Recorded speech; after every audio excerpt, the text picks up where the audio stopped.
Howdy, folks. Happy. Oh, we just lost. We had Peter for like 3 seconds. Dropped off. We'll get him back. Happy Monday. Happy Family Day in Canada. Happy President's Day in the States. We lost you there for a sec, Peter. I have no idea what happened. Bruce, let's start us off with the pre-show. Yeah, so I think today actually odds came out for Major League Baseball teams, and there's over and under for wins. So I'll tell you, I asked everybody to pick like an over and an under. So my under is the Astros 97.5. With the amount of turmoil they are going to be under, they are not getting to 97 or 98 wins this year. I don't care how good the guys have looked in the past. Yeah. This is going to affect them. So that's one team. My over, might surprise, is the San Diego Padres. Last year, the number is 84.5. Last year, they were at 82. Even though their pitching isn't perfect, their lineup is unbelievable, and their pitching might be good enough to get them that many wins. So I'm going with that. I'll tell you who my two pushes are, because I know people will wonder. I have the Mets as a push at 86.5 and the Phillies as a push for 85.5, but that's where I'm at. What did the Mets get? What were the Mets at? Well, if I said 86.5, last year they had the Phillies are at 85.5, right? And Phillies are 85.5, and last year is not right. That's not fair unless they add during the season. I don't know. I think I would go over on the Mets if it's 86.5. What is it? What are the Yankees? Whatever it is, unless it's 100 point something, right? 100.5 over, baby. Over, baby. And what's the over under on bean balls to Jose Altuve? Because I think that whatever it is, I'm taking. I'm going under now because I have a feeling the suspensions are going to be rolling in. Yeah, but I'll send up somebody from AAA, let him get suspended, and all my players will chip in and pay for his suspension and his salary. Oh, you can only imagine the pots, like the ice cream buckets of hundreds just floating around the locker rooms right now, like fine collection. Everyone chip in. You know, all the poker pots are just going to go to pay the fines, right? It'll be more than the bounty money that Ron Wolfson put up for the Leafs when they went to San Jose a few years ago, and then he got in trouble because somebody actually mentioned it. I think he mentioned it, but then it was on the bulletin board, and he said, "Here, I'll pay this guy," and then he got in trouble for it. And what were your two? That's not the money on the board you want anybody to see. No. And what were your two? I'm going to go the opposite of you when it comes to the Astros. I think they're going to have a slight over, maybe about 98 to 99 wins. The problem is that division is not strong, and I think they're still going to lap up against most of those teams. The Angels don't have the pitching, not enough pitching.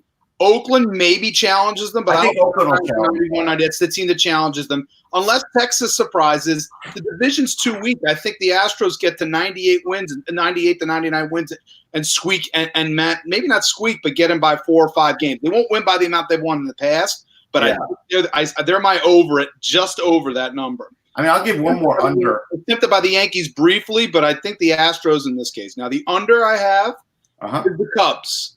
Yeah. I have the Cubs. They are 88. I have them around 85 wins. They're around the same as the Phillies, unless the David Ross effect is a lot more than we think. They lost pitching. So in my opinion, the Cubs are my under. Not by a ton, but they're an under. And if they trade Bryant, that'll make it exactly. I'm counting.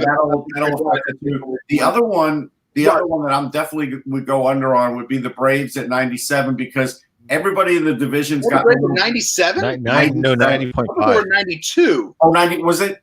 They're 90.5. Oh, 90.5. That's more like it. I would go over with I don't know if I would go over. I think there's a lot of like 91, 92. That's the same thing like with the Astros. I'd be like 1 or 2. I bet there's a lot of parity in the East. I don't know if I go over. What are the Red Sox? Or they had 97 last year. 93.5, Mike. Okay. 80, I'm sorry? 93.5. I'm betting under. Oh, I'm betting the under on that one. Yeah.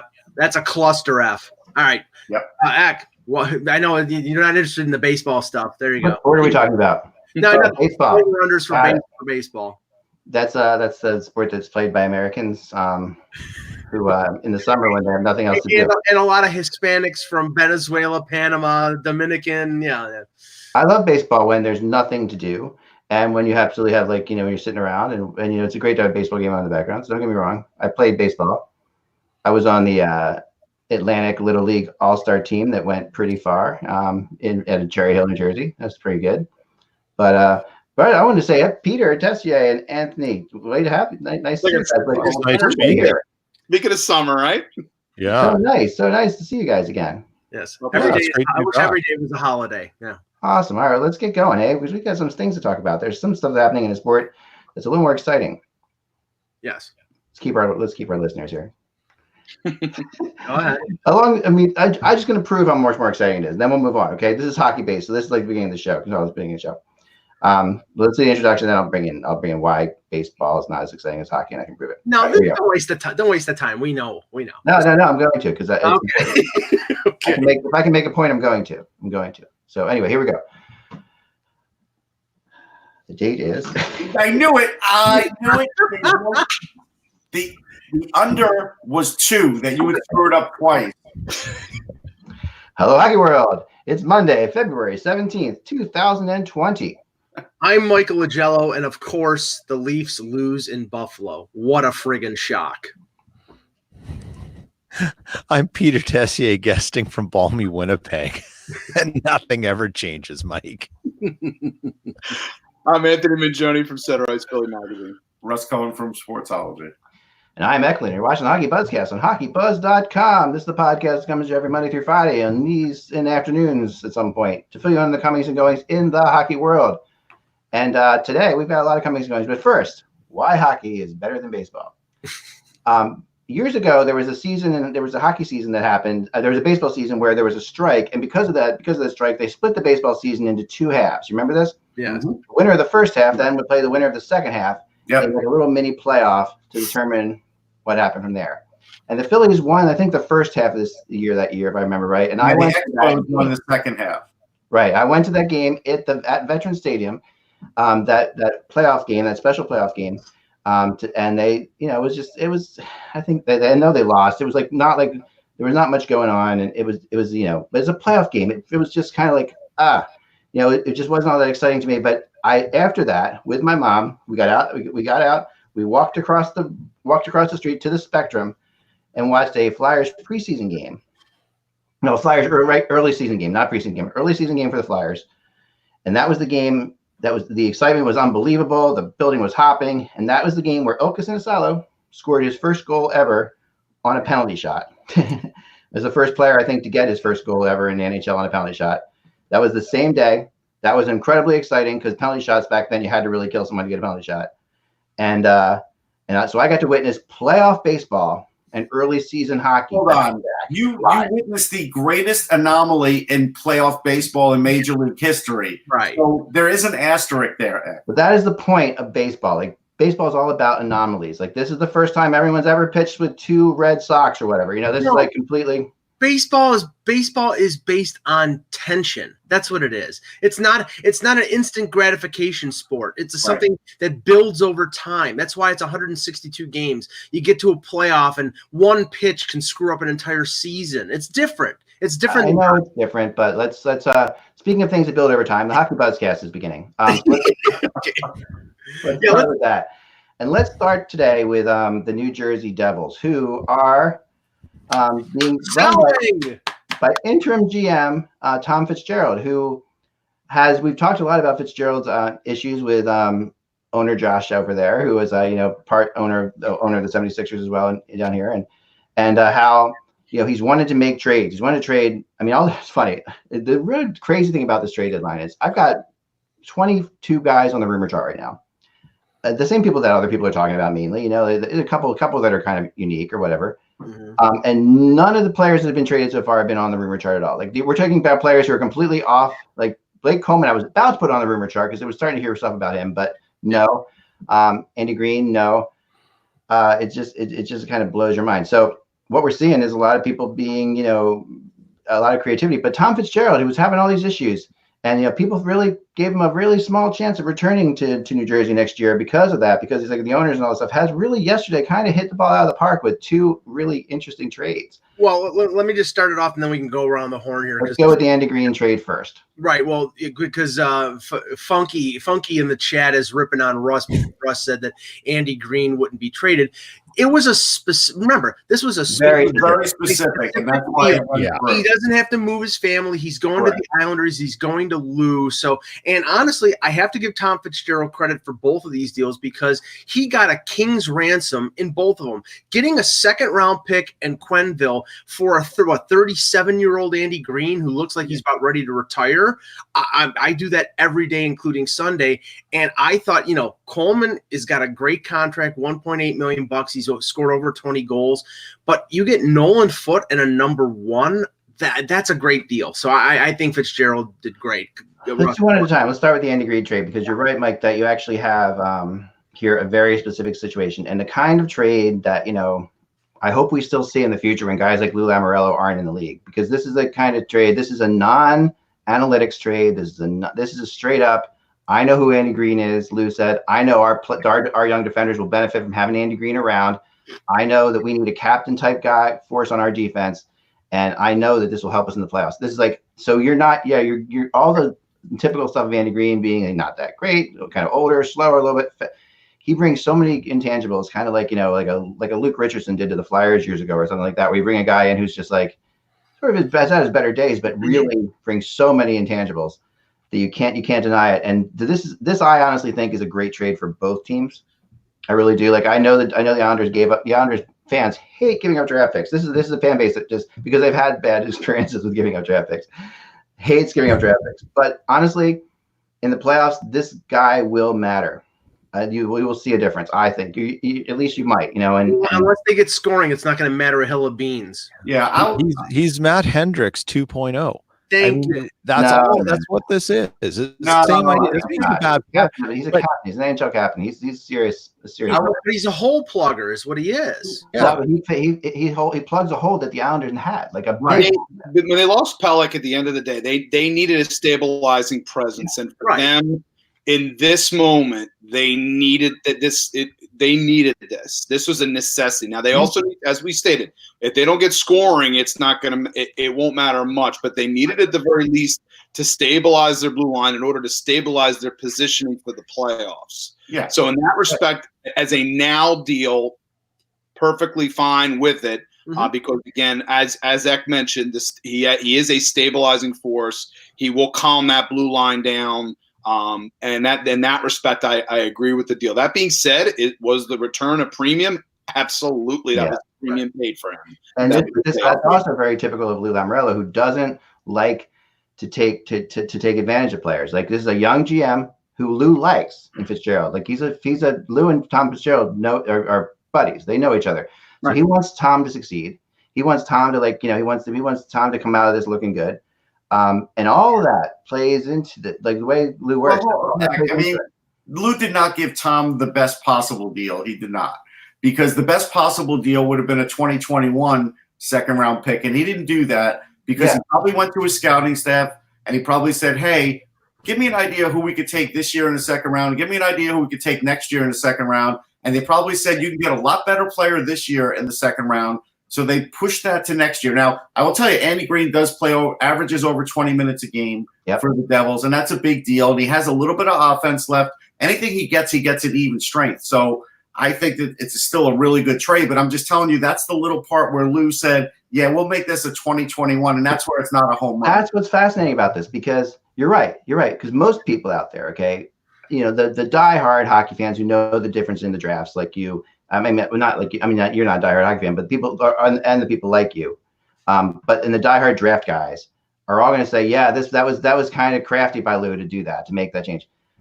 The fans of the Devils are not looking at it like what year it doesn't matter. Like to them, they see it as a second round pick, the second round pick, the second round pick.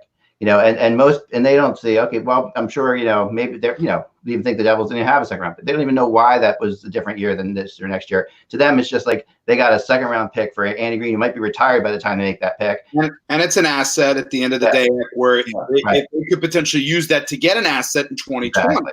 Right. And they got a body. They did get a body in David Quenneville, and that's something where the Devils need bodies. Like they need bodies. How many Quenvilles now do the Devils have? Is it two? Sorry? How many? I'm trying to think. Those are two. Oh, how many Quenneville's? I think John. Yeah, they drafted John. Jay drafted John. Okay. And then he went to Chicago. And then he went. They left. Yeah, he left. Right. I was trying to remember. Sorry. Yeah. No, it's okay. So they got a body too, and that's the big thing with the Devils is with these trades, they need actual bodies more than they need draft picks. If they can get both, then it's fine. Well, this is the thing I think we should carry out of this particular trade, because it's not above Lou to basically screw up the trade market. And I think he did in a way, because he pays a second-round pick, even though it's 2021, for Andy Green. So now, what do you think people are going to be going? Like, what do you think Ottawa's going to be asking for Ron Hainsey or Dylan DeMello? What do you think? I don't think this would. I think that. No, I really do. I think maybe not a second-round pick, but I think for marginal 5-6 defensemen, teams are going to be asking for a round higher than they probably would have, because Lou gave up a second-round pick. It's like the Chemo Timonen deal. They gave up 2 seconds for him. Mm-hmm.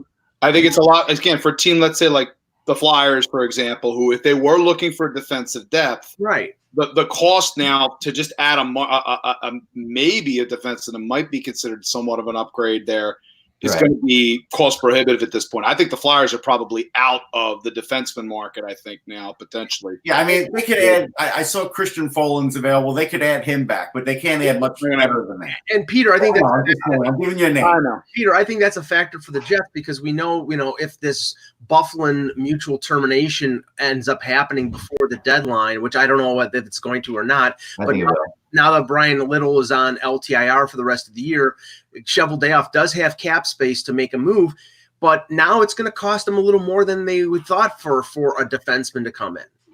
Yeah, I think I don't think Kevin Cheveldayoff is making a move to better his team in any realistic sense at the trade deadline for the long term. I think it's a lot of talk because they want to keep people's hopes alive, and stuff that like, hey, we're serious if the opportunity presents it, but I don't think it's going to happen.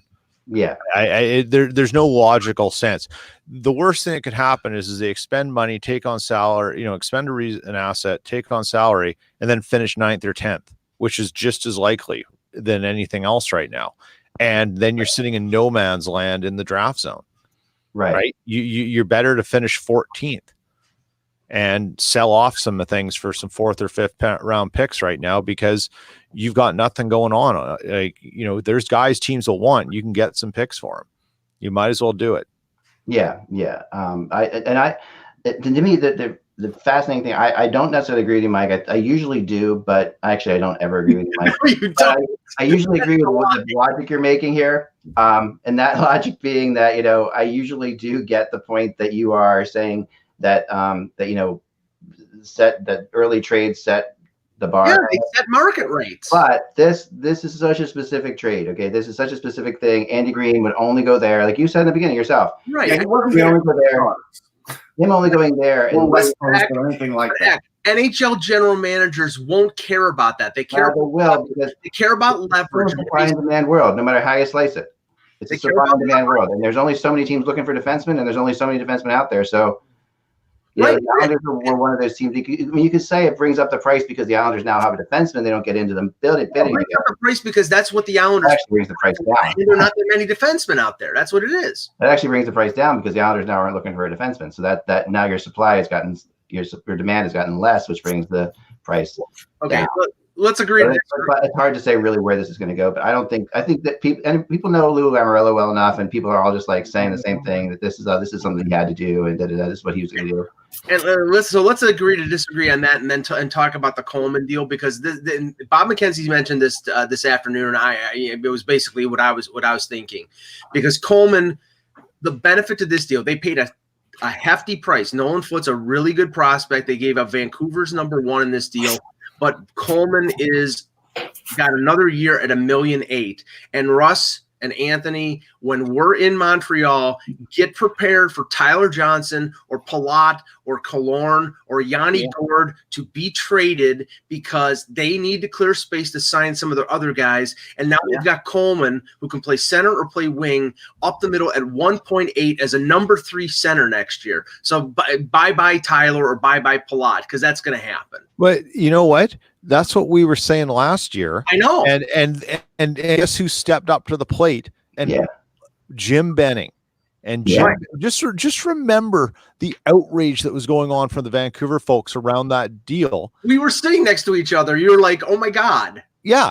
And Jim Benning comes in not understanding how to weaponize cap space and does Tampa a favor that is now doubled. Like it's mind blowing. No, I know this was such a friggin' great move by Tampa, and another trade. I think they gave up a lot, but first round draft picks for Tampa right now. When you have all that kind of depth, they're high end second base. Well, they hit 2. Yeah. I mean, they're so deep. They can do it. I mean, they can make that trade for getting a guy who's like you said, like. When you draft a player who's on his rookie contract for 3 years, and then you don't know what he's going to become. Like you don't know if he's going to be like a $5 million player, a $10 million player, or a $2 million.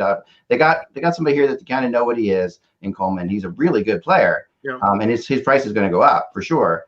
But you're right. I mean, in terms of he's definitely he's a second line center on most teams. He's a third line center on Tampa. But he can also step up when someone gets hurt. And we've seen that. Kucherov's Tampa. They can bring him out to wing, and he's going to be even more untethered at that point. When you're playing on the wing, he's going to be more untethered offensively, where he doesn't have to. Defensive responsibilities aren't quite as strong as when you're at the pivot position.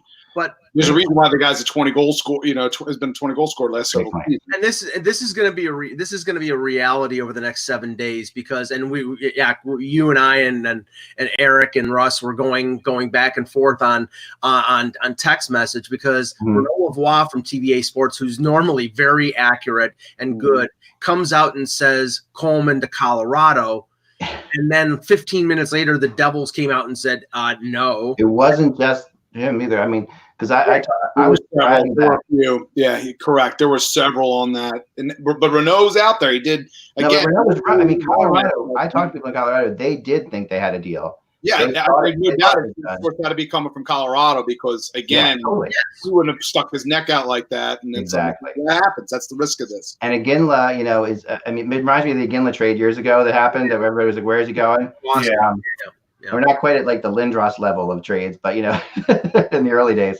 But this was somebody did think they made a deal here. You're not going to see anything get, crazy. But, that was, when I talked, the first thing I said when I was talking to a source about I hear Blake Coleman's out there before I even knew anything about where he was going to go. First response I got back from a GM was I don't know why you would trade him if you're in New Jersey. That was the first response. He's he's making not a lot of money. He's scoring points. He's young. He's tied up in a contract. Why move him? And that's a big question I want to ask people. Why do you move him? Why? I mean, you got a lot more. Because your season's done, and you've got to reset some more. Having more ammunition in this draft is better for you to get your age gap down. Even though Coleman's young, the draft picks will help keep your age gap together with who you want. But don't you want a little bit more spacing in your age gap, though? I mean, you want to have some guys on rookie contract, some guys on he's in the mid contract guys. But the return was so good. I mean, Russ. Nolan Foote is a premium prospect. Yeah, there's no question. He could be a second line guy. He's big. His speed will get a little better. He's strong on the boards. He's smart. He will score probably 20 to 25 goals at the NHL level. I mean, I love the trade from New Jersey standpoint from that. Coleman, if they give him a raise, they don't get to keep Vatanen. So if they're really trying to keep Vatanen, that's why they didn't keep Coleman. And Vatanen's hurt right now, so I don't know whether the Devils are going to. That's a big issue with Vatanen because they're trying to get him back. Obviously, they want to. But the question is, that the ownership there never wanted to trade him in the first place. So I think that there's a lot of mixed things going on there. But I know teams out there are definitely interested in Vatanen. and wondering what the heck's going on. And the Devils are being very, very close to the vest. Well, I guess they're trying to extend him. That's what we heard. Well, they are trying to extend him still. And Ken Smith in the chat asks whether Subban gets traded next. I don't think so. At least not right now. I think that's a summer deal, but I actually think that the Coleman deal is an indicator that I know that when we brought it up a couple months ago, everybody's they're going to keep Subban because his value is low. I don't think so. I think that they might have to shave some money off of that $9 million salary, but I think there'll be teams interested in thinking that Subban can bounce back, and I don't think he wants to stay in New Jersey. So why would you? I don't know about that, Mike. I'm not going to say. Yeah, he seems comfortable there when I saw him in the locker room. Yeah, I don't think. But I'll say this: yesterday, there were definitely. I've heard things about it. Okay, definitely 3 or 4 teams I talked to yesterday who had received calls from the Devils about this, are you interested in PK Subban? We will, they'll pay it. They'll take half the salary. I've heard that's something they'll do. They're building up all these draft picks. I wouldn't be surprised if one of them ends up in that deal to try to help get the money out. There's ways of doing that. And one of those teams, I know a team that was interested in him at the draft, Dak. I know. I mean, the Leafs have definitely that was one of the teams they called yesterday. Now, I didn't get any impression that the Leafs had or got back to them or whatever. I don't know that. I just know that they called on them. And I know another one of those teams they called on would be the Winnipeg Jets, Peter. Yes. And what are your thoughts on that? I'm sure PK would. You know what? With $7.6 million in cap space coming off the books, I think there's totally a deal there to be made. Yeah. I just don't know what it would do. I mean, on paper, it makes sense. I mean, there's been no rumblings out of Winnipeg that this is something that's even in the wheelhouse. I mean, the first question, you'd have to wonder is what would Paul Maurice do to PK Subban that's going to make him any better? And that's the first thing you have to ask, because the way Maurice runs his offense, and his transition game with his defense, it could be just throwing money into the wind and hoping it works. Right. The bigger issue there is the fact that he's a true right side defenseman and the Jets basically have none. Yeah. Just enough that it's going to make an improvement anyways. And, he has how many more years? 2 more after this year at 9 after this season. So it's an affordability. Like the other thing with the Jets is, there is a small rumor out there right now that depending on what happens with Brian Little's off-season surgery, because he's got to have more surgery done on his eardrum, that this could be he might retire. Right. Like it might be, or he's permanently injured reserve for the remainder of his contract, because there's literally a long-term health thing going on with this, right? It's an imbalance issue. Yeah, and hearing, and it's a complicated situation. So that's why it's shut down for the rest of the season. Right. But you get rid of Buff, you get rid of Little, and you know who else comes off the books? Kulikov. That's literally $18 million right there. Right. But you know what? I'm not going to just assume Subban's gone, because if Subban's gone, if they do something like that, then the Devils are looking at another 3 years until they can actually compete. I think they're looking at the owner wants that. I think they're looking at that either way. I don't know about that, Mike. I think they're going to be competitive in the 2 years that Subban is there. I'll tell you why. Because Hughes will keep getting better. He's already getting better. Right. Here is probably going to get a little better. You can't just strip the whole blue line. They only have Ty Smith coming. It's not like they have a lot of guys coming. Sure. So anybody you draft this year is going to take 3 to 5 years. True. So they're going to be at least 3 years. I'm not sure that's what the owner is looking for. I think they're going to build around the young guys, but they can't get rid of everybody. They can't. Now, just some injury update news, and that might factor into some rumor that you might want to talk about. A reporter from who covers the Avalanche said that Philip Grubauer, lower body injury, does not have a definitive return timeline, described as day-to-day, but could miss some time.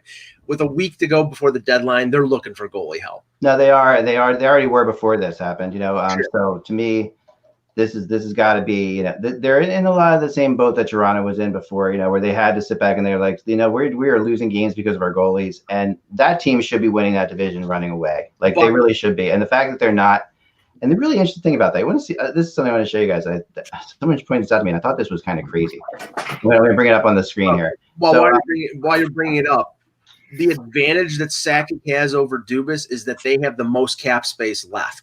Right. A guy like Craig Anderson, who is playing really well with Ottawa, that would make a lot of sense because he's been to Colorado before, and he's the $4.75 million cap hit is not a factor. I mean, it could be somebody else. It could be Jimmy Howard, like somebody mentioned in the chat. It could be somebody else, but I think those make sense. Okay, I want to show you guys this. So this is obviously just the standings. You've seen this before, but the one of the things that's fascinating to me on here is you look at the Avalanche here is sitting there with 72 points. They're just 2 points behind. They've got 2 games at hand. They should be able to catch this, right? But the big numbers, and you go over to the right here, and you look at the goal differentials. Yeah, 43. Plus 43. Yeah. If you're plus 43 and you're in third place in your division, that's just crazy. And so I went to somebody and I talked to them. I'm like, okay, this goal's against 160. That's good. That's a good number. Maybe their goalies aren't being the problem, right? 160 is pretty solid. But then the is okay. What's holding them, and you're looking at their home record there, it's 15-9-4, which is kind of better road or better road team. That's what's sort of holding them there. Right. For sure. Well, and so when you look at this, when I asked him about this, one of my good friends who's been covering this team forever, he said the thing about this number, this plus 43, is that they have enough offense to kill teams, and they have killed some teams. Mm-hmm. But there's also some situations where they have just gotten not a lot of goals given up, but a bad goal given up at the wrong time to keep their record down. And that's why, they really have to sit back and say, okay, we're going to be in the playoffs. You can't afford any of those bad goals. You get those bad goals in the playoffs, you're done. Well, the injury is a convenient excuse. It really is a convenient excuse to make them look around. Now, I think that though, if you are them and you're looking at this as like a big window, because because St. Louis now is slumping, they are hurting. They may have lost Bouwmeester for the season, probably. I'm pretty sure. I mean that's just assumed, but no one wants to say that or whatever. I hope I'm wrong, but we all hope we're wrong, right? But at the same time, they're looking at this. Okay, well, we got Dallas there and there. They're going to be tough, But then the other side of it, Edmonton, Vancouver, Vegas, all that stuff. By the way, was that first round draft pick? The Vancouver's first round draft pick, is that? That's one of the options. I think, depending. I think if Vancouver, they did lottery, they did do something. I was the 2021, they missed the playoffs. Okay, cool. All right, so to me, Colorado's got as good a shot as anyone here in the West. Mm-hmm. They by far are the biggest goal differential in the West. It's not even close, right? They are 30 plus ahead of the next closest team. The next closest team would be St. Louis at plus 15, and that's 28 goals better. That's doubled them. So when you think about this whole thing, Colorado needs to get a goalie who can win in the playoffs. And the problem with Craig Anderson is that we don't know. Craig Anderson has been very good. He's always been good. He doesn't have a huge playoff run behind him. Where Ryan Miller is a different story. And I think that if I'm them, I'm looking more at Ryan Miller, which is what I heard they were looking at yesterday. Well, Ryan Miller comes in there and he becomes the guy that you test out towards the end of the season. If he gets on a roll, you seriously consider him. He may start your first game in the playoffs. I know they're both around the same age, but Anderson has played basically like a 1A, 1B in Ottawa, whereas Ryan Miller's played 13 games. I was looking at his workload in Anaheim when there was a possibility that the Leafs were going to be trading. And he just simply isn't playing a lot of games. So putting him in a sort of spot starter role while Grubauer is injured, I don't know. I think that's risky. Whereas I think Anderson can handle it because he's been a starter throughout most of his career. He can handle it the time, but can he win in a playoff series? Like, is he going to be? He's played great in the playoffs before. I'll tell you what, the lowest price guy would be Jimmy Howard. He's got a .918 percentage in the playoffs. Yeah. And I could start with Jimmy Howard, and if I have a problem, I'll bring Grubauer in because at some point he'll be healthy again. Right. But Howard has been epically terrible. Like this year, and it's even his team is terrible. From what I understand, not his fault, but epically bad. But from what I understand, he had a very good game last game. Jimmy Howard could still play. He needs to actually play with a real team. Right. Yeah. I think that's the lowest cost. I wouldn't give up what it would cost for either Anderson or Miller. I don't think it would cost a ton. Really, I don't. I don't think it would cost a ton either. I really don't. Miller, it will. because Ottawa is looking to dump salary because they're but they're still going to ask. Listen, Dorian's not giving up Anderson, their number one goalie, who they don't have a replacement for. No, they got Anders Nielsen and Hogberg right now. Those are not real good replacements. No, I don't know if Phil Gustafsson is the future there, but Anderson's not the future. He's 38 years old. It doesn't matter, but he can't give him up for a third-round pick. He's going to look for more than that. He is. And Colorado's got enough assets. But the one key thing about Colorado, then we'll move on to something else, is that it does signal, if they were actually in on Coleman, does that signal the severity of the Nazem Kadri injury? Because Coleman probably would have been the replacement. Yeah, I think so. I think that's fair. I would think if you were fishing in those waters, I think that there's concern about Kadri. Now the team that almost got Coleman, what I was told, the team that actually had the best shot at him, we were all thinking Colorado. The team that came even closer than them, though they didn't think they made a deal, like Colorado did, so who knows what happened there.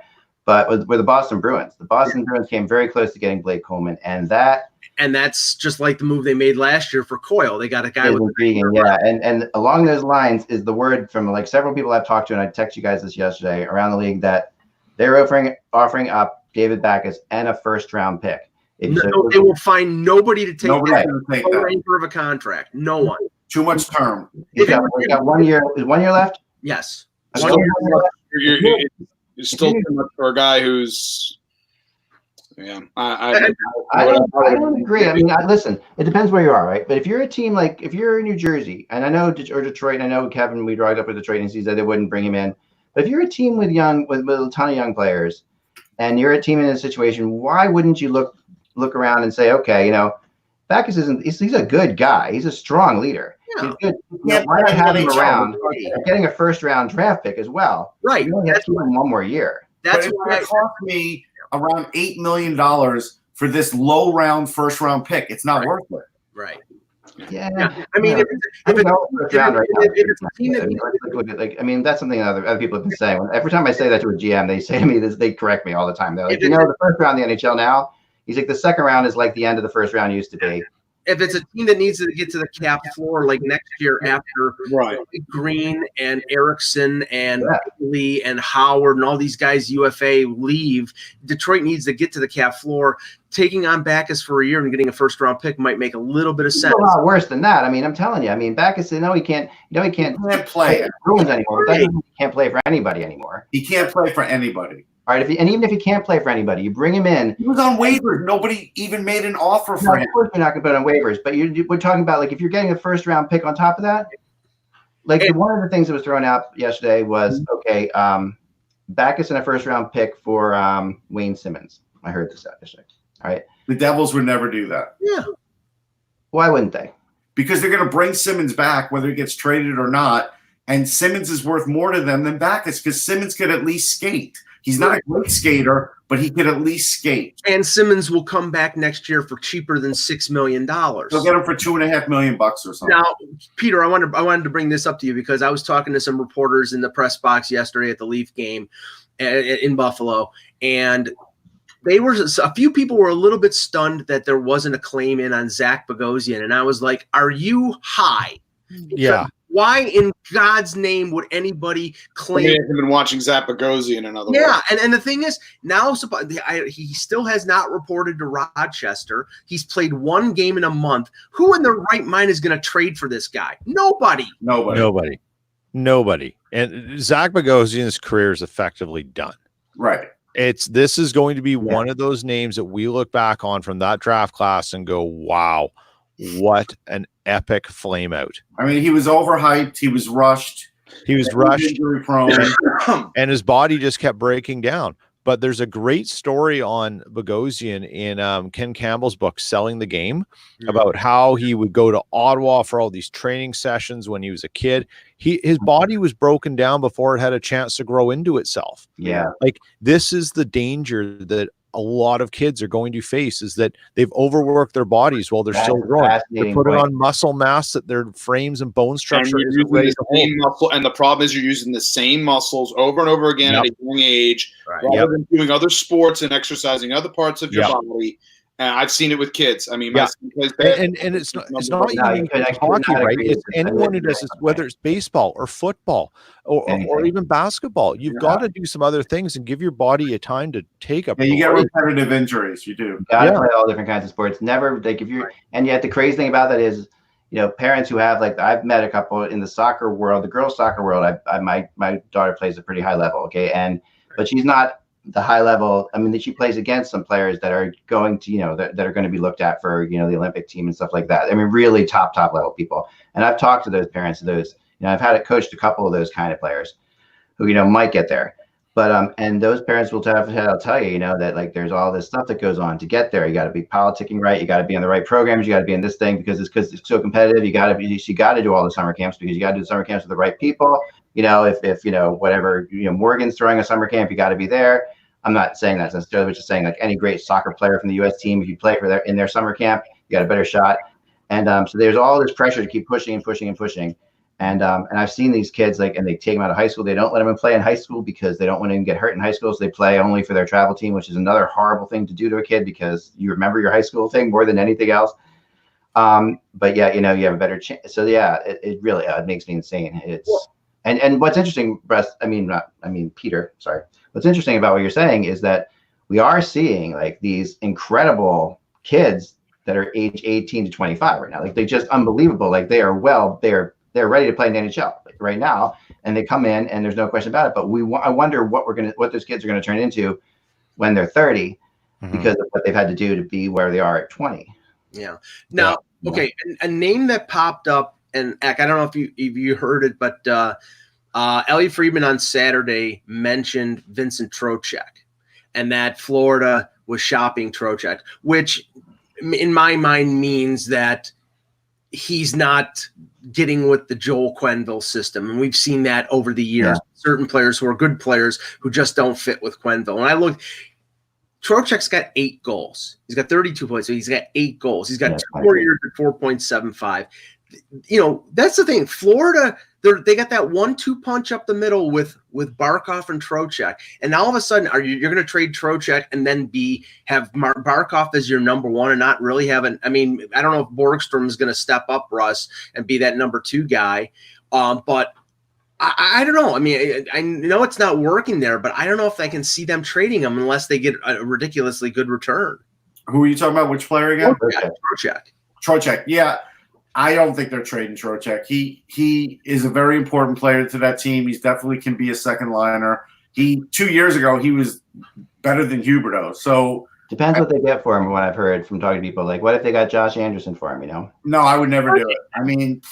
That's the thing. Josh Anderson. Why would I do that for Josh Anderson when Trocheck's going to get 60, 65 points in the season? It depends what you think Josh Anderson's going to do. Well, he ain't going to get that. I don't know. I'm not convinced of that. I like Josh Anderson's upside a lot. Well, and this is the problem with Josh Anderson. His name is Darren Ferris. No one wants to deal with him as an agent. Well, eventually they deal with everybody. Yeah, eventually. Yeah. I agree it doesn't help them, but it does. You're gonna have to deal with them, right? Yeah, I don't think people aren't trading for him because of that. I think to deal with them. It's like Dylan. They might not be traded with him because the contract he's asking for now is crazy high, but that you can say that Ferris plays into that, but inevitably Josh Anderson's responsible for that. He's got him himself is responsible. Why do you think Athanasiou's name is floating around in Detroit? Because they don't want to sign him to a new contract because they have to deal with Darren Ferris.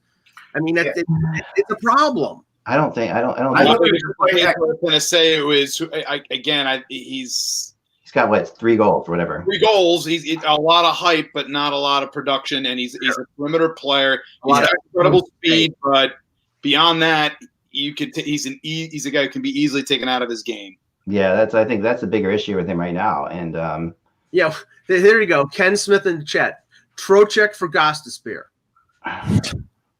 Look, in some sense, it makes a little sense only because Trocheck had 75 points a couple years ago. The Flyers would do that in a heartbeat. Maybe he gets 50. I think the Flyers. If that was available, I think they would. Yeah, I don't think Florida would do it though. Florida would go for it, and you got to see where Ghost's knee is at, which I wouldn't even go there. I would just say there's a risk you bring him in there and Quenneville hates him, and then now you lost Trocheck too.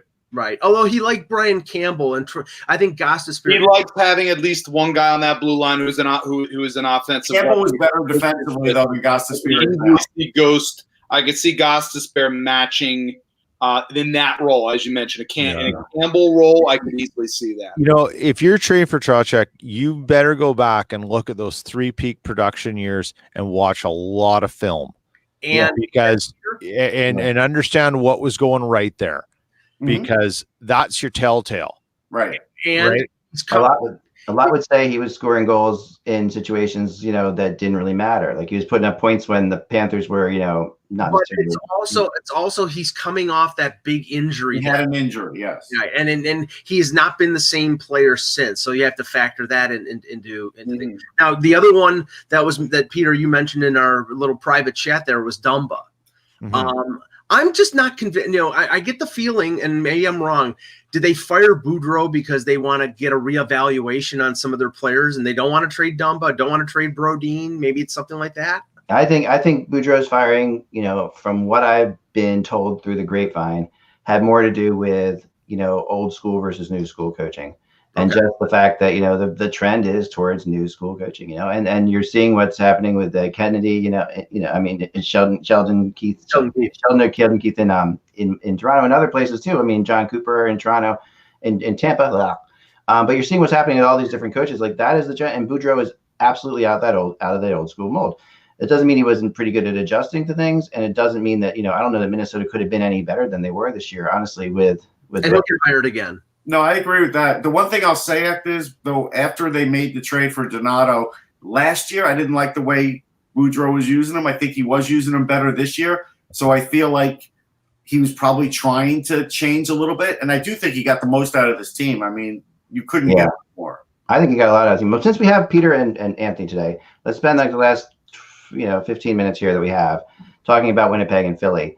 And I want to start off with Winnipeg for a second because – Peter, since we've last seen you on here, and since you so terribly left HockeyBuzz.com to pursue bigger things, begrudgingly, yes, the Winnipeg Jets have really been all over the friggin' map. All right, so they started off the season really very very much like they're just kind of like middle of the road. Then they were just incredible. They were the best team in the league for a while.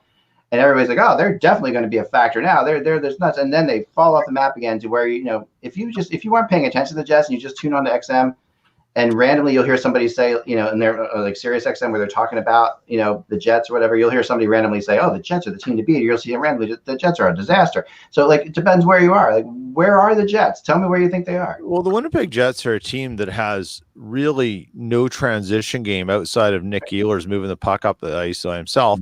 And they've got really no one on the back end who can make a breakout pass quickly. So, the problems that the Jets are experiencing right now are a little bit the same as how they finished the season last year for the last half of it. They're really not generating much in the way of offense in terms of good scoring chances, and the shot volume's terrible. Like it's really bad. So what happens is you lose 3-4 defensemen. You just don't have the ability to replace that. That's not an excuse as much as an explanation. The whole Byfuglien thing is weird. It is weird to the point of weirdness. And just to give you an example of how weird it is, my son works at a Cabela's, and Byfuglien came in and was buying stuff for fishing and everything, and he was chatting with all the guys there. And he's he's more comfortable in a Cabela's than he is anywhere else in life, other than being out in the wilderness. And so one of the guys asked him, "Hey, Buff, when you think you'll get back on the ice?" And he looks at him, it's the dead of winter. He's buying ice fishing gear. He's like, "I haven't left the ice." And he just laughed and wandered off. Like, that's how weird the situation is. Like, and that's Buff. So, you factor in all this, the fact that all of a sudden this whole salary dispute thing with the arbitration that they wanted to go through has died up too. Something is really odd there. So, you don't have Buff on the ice. You really take your best puck moving and physical presence off the ice 22 minutes a game. It has an effect on the team, and Paul Maurice has nothing to counter it with. He's got nothing. The problem with Maurice is that he's not the most innovative guy when it comes to things, but he's managed to keep his head above water. And what do we know about coaches who get insane goaltending? Yeah. They get contract extensions or they win the Jack Adams. Show me a good goaltender and I'll show you a good coach. Yeah, right. That's exactly it. And Connor Hellebuck should be in most finalists for the Vezina. He has faced an ungodly amount of rubber this year, an ungodly amount of scoring chances. Without Hellebuck, this team's fighting for last. I do have breaking news. In 8 minutes, 10 minutes, when this show ends, the Islanders will not have made a trade, and Thomas Boyle will be wrong on Twitter. He guaranteed a trade by the time the show's over. Yeah. Or we could do him a favor. We could just stay on like marathon style, like taking shifts until it happens. No, he said imminent. That was the wording.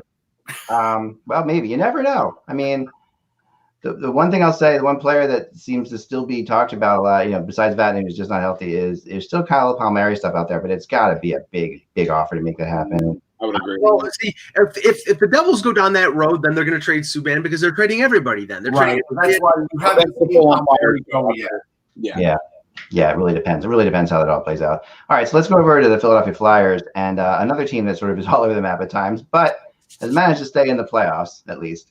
I mean, and so is Winnipeg. So I shouldn't say that. I mean, they've both been in the same boat. 2 huge games for the Flyers this week as they play Columbus back-to-back here. Both for Columbus and the Flyers. They're basically at the same record, basically in the battle for the same spot. Going to the trade deadline, Anthony, what are your thoughts? Where are they? I mean, I've heard so many different things. And a lot of different discussions. I have a better feel for this, with the Flyers especially, but I don't have one. It's tough right now. I think they would like to make a move. The question is whether or not they can find the proper partnership. And again, you've got salaries to match in the deals as well. I think defenseman wise, it's going to be real. Again, any of the target areas, which would be somewhere like a middle six to bottom six forward, is going to be potentially a tough area for them. I think they'd like to have that insurance for Nolan Patrick. There's been obviously a lot of discussion with obviously what Patrick's status is. He seems to be getting better, but is he going to be ready to? They have to get a bearing on where he's at physically, playing, and whenever he's ready to go, he'll start in the AHL. As Alain Vigneault mentioned, when he is ready to go, he's going to have to start in the AHL. Because again, you don't want him jumping into the heat of a playoff race when you haven't had even remotely close to a training camp this year. Adding to the mix, I think they'd like to add a forward, probably a third line pivot. Some people mentioned maybe a wing. It's just going to be. I think it's especially with the Coleman deal again, a versatile forward and what that cost was. That kind of they now know that the market's going to be such for you. If they're going to pull a trigger, they're going to bite their lip when making that move. They're going to have to give up something substantive in order to make it happen. I mean, the only trade I heard so far that rumor I've heard so far that makes sense to me, because it is kind of along the lines of what they're saying, at least, that they want to make a trade that's for now and for the future, which everybody wants to do, obviously. But teams often can't, is Gostisbehere for Hoffman in Florida, which I think. But Hoffman's a rental. He's a rental. But I think that they believe that he would play. The kind of team that Hoffman wants to go to is like a Philadelphia. That's what we've heard. Like that he wants to be on that kind of team, and he does have I don't know. I'm a big fan of his personally, but I also think he's like a Flyer type player. I think he would be. They would eat him up in Philly.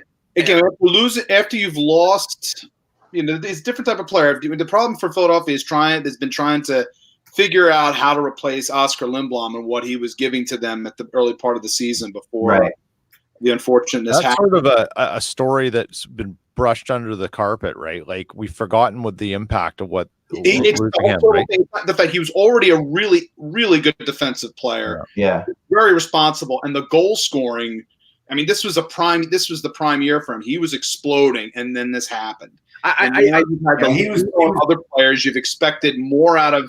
Again, as well, they should with JVR with the amount of money they're paying for him per season. But you're not going to get the defensive consciousness that you had out of, and that's what made he was the best guy along the wall. He was so amazingly good early in the season. They not only could score, but they could shut other teams down. Yeah, defensive forwards too. That was a big yeah. He's such a skilled player that plays well with skilled players too. That was the other thing. He really just lifted up the level. I mean, the closest thing out there would be Pajot to like replacing him. Well, that's going to be expensive, and the cost and return. Yeah, and Ottawa's going to basically. We all know this. Ottawa basically can call their shot for the best possible package here. Off the post a couple weeks ago, I suggested a guy, and I think the opportunity for this is even greater now. It was a guy like Melker Karlsson from San Jose. Karlsson, Gaudreau is another one. Barclay Gaudreau, I've heard as well, is a possible name. Yeah, good face-off guy, $2 million, and now San Jose is going to be a player before the deadline with Karlsson's $11.5 million on LTIR. They are going to become a bank for crap contracts. If Doug Wilson is smart, rental or a contract like a Alex Galchenyuk, who Pittsburgh couldn't dump anywhere. San Jose could take that contract on for future assets, and San Jose needs as many future assets as they can get. Yeah, and they need draft picks huge. Yeah. This is what I was saying on Twitter to Winnipeg people is that particularly now that Brian Little is out in Winnipeg, it's the same thing. They've got money to burn to take on dumping grounds. Like you got to find some short-term dumps for people and get a few extra draft picks. And I don't think the ownership here has the stomach for it. Right. I think they do in San Jose. I think they'll see that because they won't get this opportunity again. This is, and they need it. The Jets are a little too cautious in their approach, but it's exactly what teams should be doing right now. Is use your cap space, take on a weird deal, but get a second round pick in it extra or something like that if you can, depending on how large that deal is. I'll tell you what the biggest conundrum I feel like for the Flyers is while you're deciding on Nolan Patrick, who isn't even in contact yet in practice, you then have to decide when I send him down to Lehigh, and if he were to come up, how many games do we think he could even play this season? Right. Because you're better off leaving him on LTIR if he's not going to play more than 10 games because you don't know if he'll play. This is a big week in regards to him, I think. This next week or so is going to be when and if Philadelphia does make a move. Yeah. If it's for a pivot, I think at that point. Yeah. That'll tell you. This is a tough spot to put Nolan Patrick into because the Flyers are saying to him, they're like, if you're not okay, we're just because the Flyers, I think, would probably all things be even say, fine, just wait out the season. We'll use the cap space this year and make something happen because there really is no benefit at his age to bring him back this season, honestly, at all. So, but Nolan Patrick, for his mental state of things, definitely wants to get back in because it means with him sitting out the season, that really puts the pressure on next season more. And there is no contract for next season. Right. And yes, not yet. Anyhow, and there'll be a 1-year deal for next season or something like that. And it's always a question with an injured player. What player are you getting back when that player comes back? And with Toronto right now, Morgan Rielly will be out until late March. Will he be Morgan Rielly when he comes back, or will it be a reasonable facsimile of one? Ilya Mikheyev has a wrist laceration in late December. He's supposedly going to be back before late March, but he's just starting to skate now. And what's the strength going to be like in his wrist? So things like that with these playoff teams, you don't know what player you're getting back. And that's what I think in the next 7 days, GMs have to factor in. And maybe that's why they make deals. Yeah.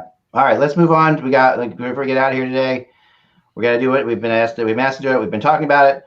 We go to tankathon.com. All right, let's go. The NHL Draft Lottery Simulator, everyone's favorite random number generator. Here we go.